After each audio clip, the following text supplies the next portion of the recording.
Hello everyone, in this video we're going to learn a new way to find the area of triangles using sine formulas. Alright, given a triangle ABC with sides A, B, C, where little a opposite to angle A and represent the side length BC, right? Little b opposite to angle B and represent side length AC, right? And little c opposite to angle C represent the side length AB, right? So we have the formula. The area is given by 1/2 times AB sine of angle C. Look at this one, A times B and times the sine of the angle between two side lengths right here, right? Similarly, if you take A and C, and then the angle between should be angle B, right? And if you take the side length B, C, and the included angle should be angle A, right? Look at this one right here, right? Now I'm gonna prove this formula, and the other two cases right here similar, right?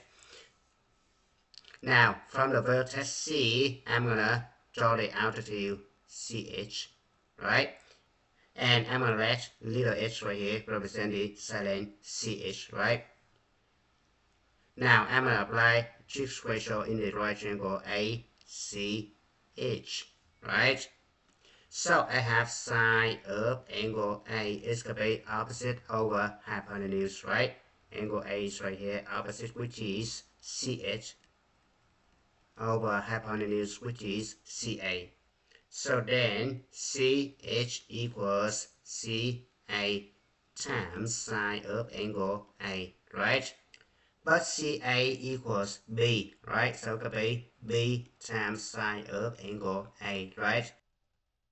Now remember the area of the triangles is given by the formula base times height divided by 2, right? So it's going to be 1/2. The base is AB, right?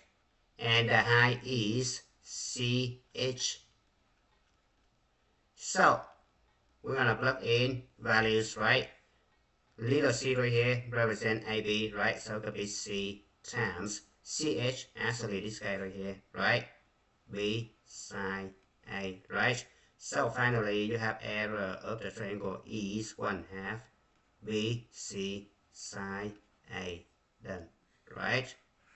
Now let's take a look at example number 1. Find the area of the triangle on the right. So if you given two side lengths and the angle included, then you're going to use the formula right here to calculate the area of the triangle, right? So area of the triangle is 1/2 times A times B sine of angle C, right? So it will be 1/2 times 90 times 52 sine of 102, right? So we're gonna bring up the calculator. Remember the angle right here in degrees, right? So make sure your calculator should be in degree mode, right? Now you're gonna press 1/2, which is 0.5 times 90 times 52 times sine of 102. Press enter. It's going to be 2,288 square meters, right? Now let's take a look at example number 2. Farmer Tony has constructed a newborn on a flat horizontal field. The structure consists of a cuboid base topped with a triangular prism roof. The cuboid base measures 10 meters in width, so it could be right here. Right, this is the width. 16 meters in length, so 16 meters right here. This is the length, right? And 5 meters in height. This is 5 meters in height, right? The roof, which is the top right here, features two sloping rectangular faces, right? The one on the right here and the one on the left right here, right? And two identical vertical triangular ends denoted as triangle ADE and GLF, which is, right? Now roof specifications.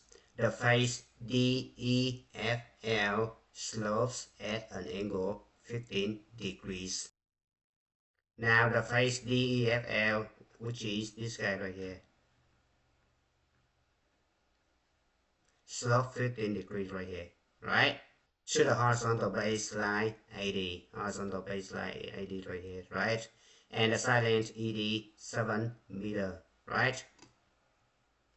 Question A. Calculate the area of the triangular end face triangle E80. Now we need to calculate the area of this triangle right here, right? We given the side length right here 7, right? And 80 right here, actually 10 right here, right? And the angle right here 15, right? So we're going to use the sine formula, right? So we have the area equals 1/2 7 times 10 times sine of 15, right? So you're going to print up the calculator. It's going to be approximately 9.06, right? Now question B. Calculate the total volume of the ball. Alright, so this guy actually the composite figure, right? The roof right here actually the triangular prism. And the bottom right here actually the rectangular prism, right? Now, if you want to review the volume of the rectangular prism and volume of the triangular prism, please check out the link in the description below. Alright, so I'm going to separate this guy into two shapes, right? The bottom one is the rectangular prism, right? Which is this guy right here.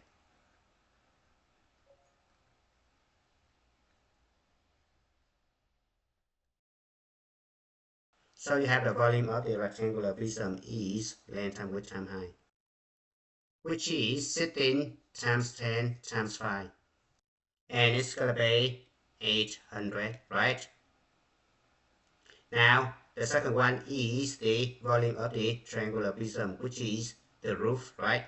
Area of the base times the height. Now, you need to be careful. The base of the triangular prism is right here. Remember, triangular prism always has two parallel bases, and the height should be the distance between two bases, which is the pink one right here, right? Now, so the height is going to be 16, right?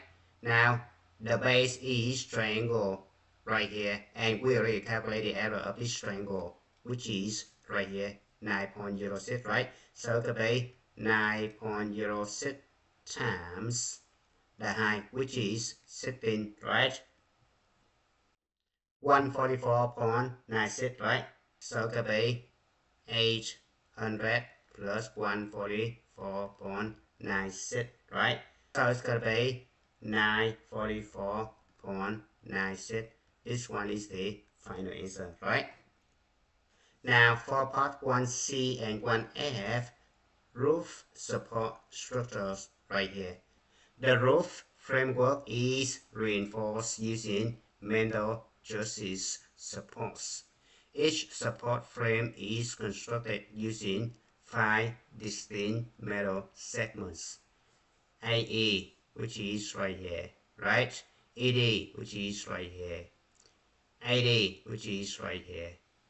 EM, right here, and MN, right here.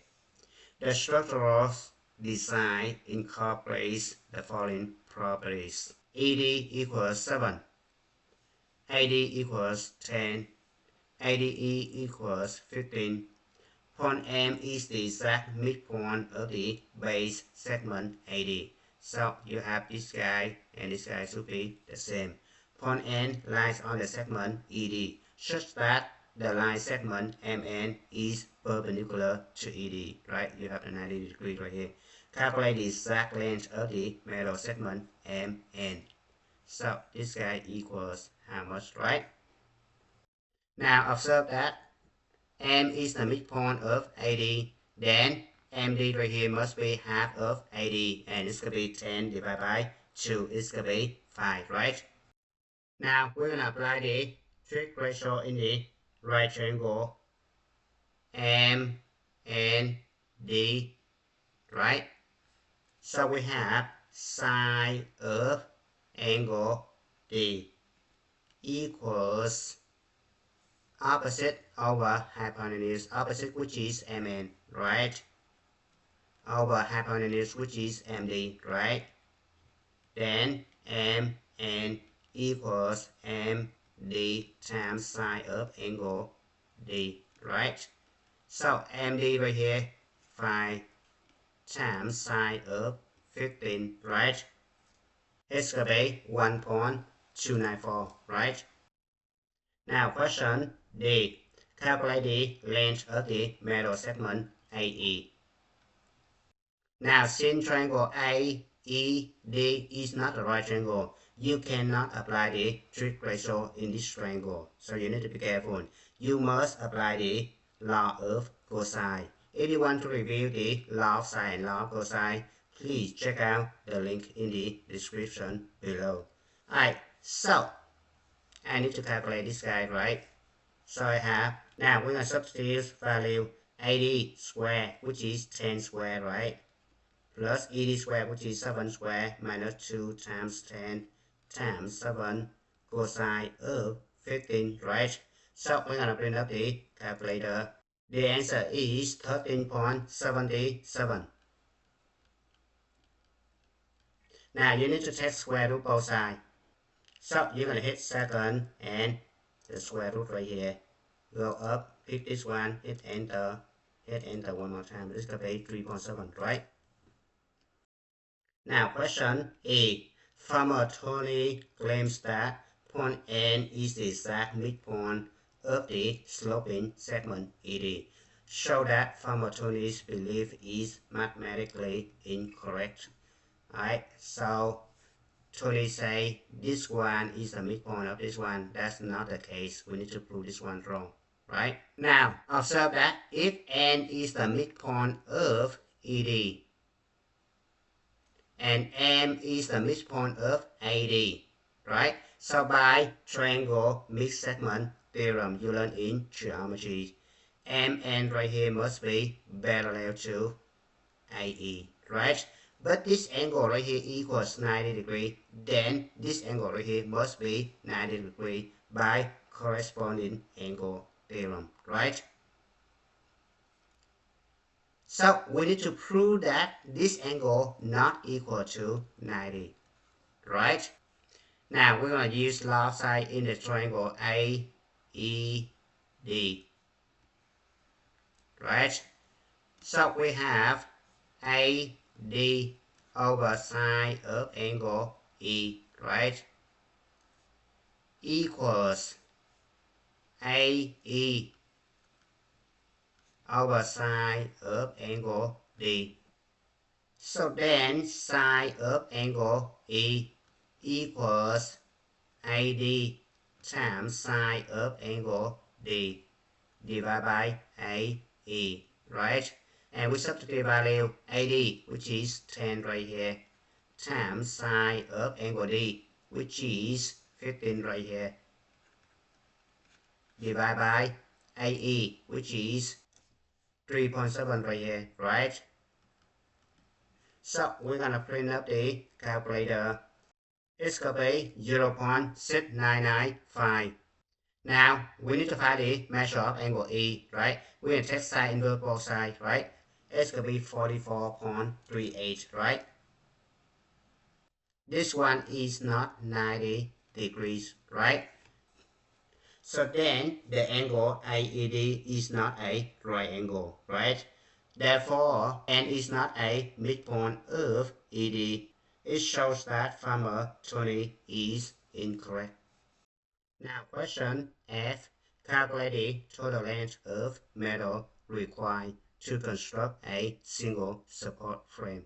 Alright, so we need to add all the side length up, right? AE right here equals 3.7, right?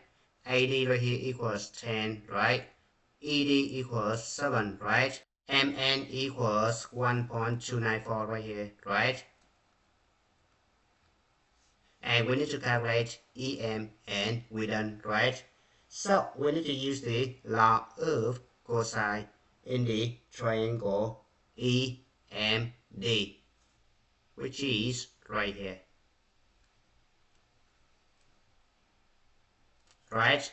Because you given ED 7, the angle right here 15, right? And MD right here actually 5 because M is the midpoint, right? Now we plug in values. ED equals 7, right? MD equals 5, right?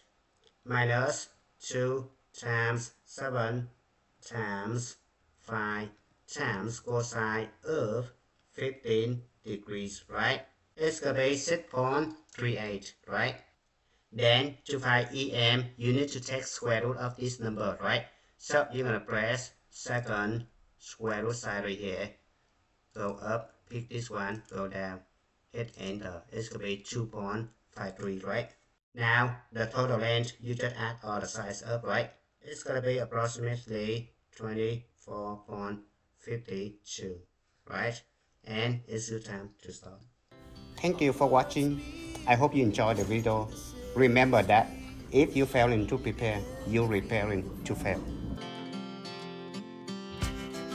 We rise like tall buildings as the chemicals they take us higher. The night's young and it's just begun as she puts her hand in mine.